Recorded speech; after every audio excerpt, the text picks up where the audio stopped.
Thank you for staying tuned. Well, Qatar has concluded plans to withdraw from the Organization of Petroleum Exporting Countries from January 1. The decision comes as OPEC prepares to meet this week to review its output. What will this move mean for the global market? Let's talk to the energy research analyst at EcoBank, Nigeria, Jubril Karim. Hello, Jubril. Thank you very much for coming through to us. Good afternoon. Thank you for having me. Good afternoon. Now, what do you make of Qatar's decision to exit OPEC come January 1? Qatar says the decision is technical and the country intends to focus on natural gas production. Is it really technical or is more of political? Well, it is true that Qatar is very big on natural gas. It's one of the largest natural gas producer in the entire world. But one thing that is certain about this decision is that it's a mix of diplomacy that's filtered into business.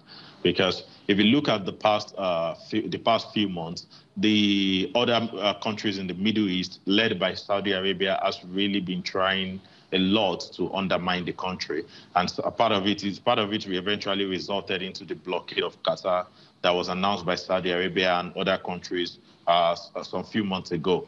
That blockade has indeed failed, but I think to some extent it has really affected the diplomatic relationship between Qatar and most of its neighbors, and that is what is filtering into the OPEC community right now.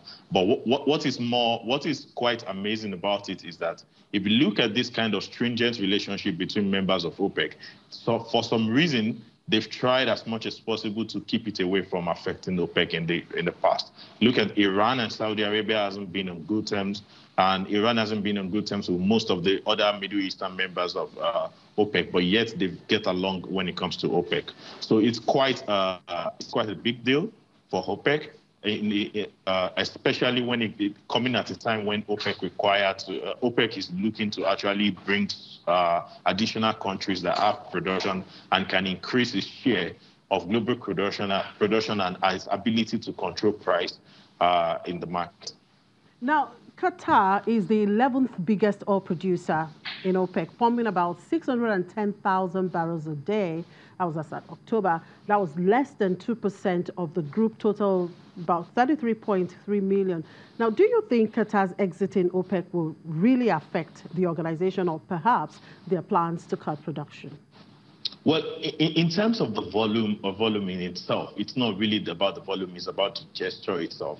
Okay. Qatar really does not really have that impact. If compared to OPEC produce well above 30 million barrels a day, and Qatar just produces around 600,000. It's more of a country that is more focused on that, on LNG. Yes, that is in fact true.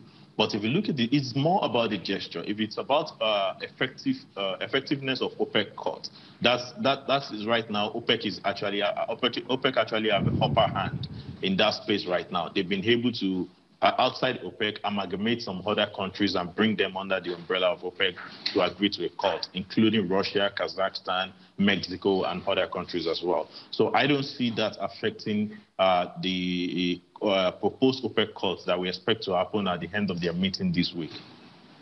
So with Saudi Arabia and Russia reaffirming their commitment to manage production, to balance the oil market, and of course Canada's largest producing region announcing production curbs, and of course we have Qatar's decision to exit OPEC. Looking at all of these developments, what do you think OPEC members will do at this upcoming meeting? What do you think their agenda would be right now?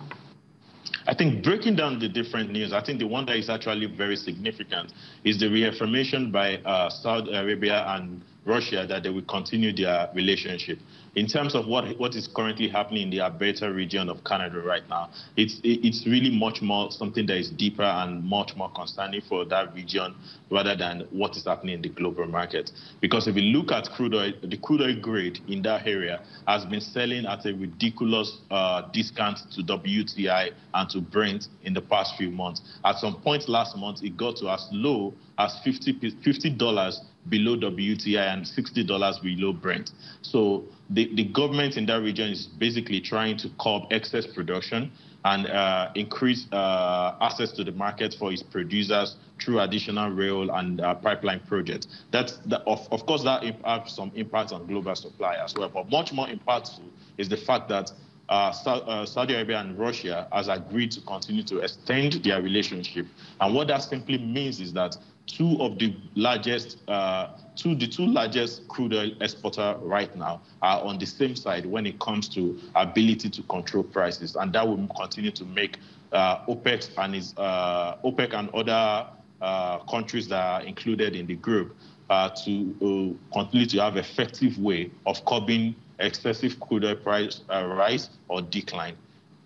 Okay, now if they are to cut production, what size are we expecting to see? What size should we be looking at? Well, right now, the expectation is that we most likely will see somewhere around 1 million barrels, although that we believe that somewhere around there will bring some calmness into the market.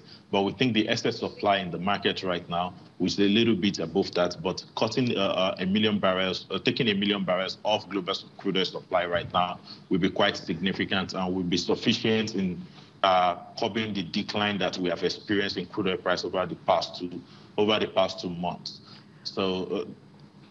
All right. Now, looking at the market generally, and of course this development, what is your outlook for prices? I mean, oil prices, the medium to short term. Well, in the medium to short term, we actually think crude oil price will be plagued by volatility. A lot of all these activities is going to affect prices in either direction. We most likely will be experiencing some wide swing up and down in the short term. But in the long term, based on our home projection for global supply and global demand, we are actually a little bit less optimistic about higher crude oil price. And this is largely due to the fact that we are looking at development in North America, most especially in the southern part of United States. The West Texas crude oil production project that has been on for a while now and has been trapped there because of lack of pipeline to take crude oil to refineries. All that is being resolved in the next 2 years. Some pipelines are expected online in 2019, another in 2020. And all this is expected to add somewhere cumulatively around 2 million barrels to global supply. So in the short term, we think crude oil price will be very volatile, although with OPEC cuts coming online, we think there will be some positive momentum in the short term. But in the long run and on a fundamental level, we think crude oil price will remain very pressured.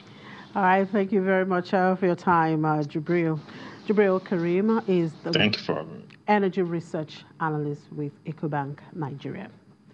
And 4 Libyan oil export ports that were closed last week because of bad weather have reopened. Tankers were docking at the Eastern Ras Lanuf, Es-Saida, Zutena, and the Brega ports, as well as the Western Zawaya terminal linked to the El Sharara field. Bad weather had forced shutdowns at the Ras Lanuf, El-Saida, Zutena, and Zawaya terminals. Production was down by 150,000 barrels per day, with a further drop of 50,000 barrels per day expected because of a lack of storage capacity. Storage tanks at El-Saida are expected to fill within 2 days. Production from the country's Sharara oil field, which exports crude from Zawiya, is expected to fall by 150,000 barrels per day if the bad weather persists. And that's it on the program. Thank you very much for watching. I'm Chimezi Obi Iwabu.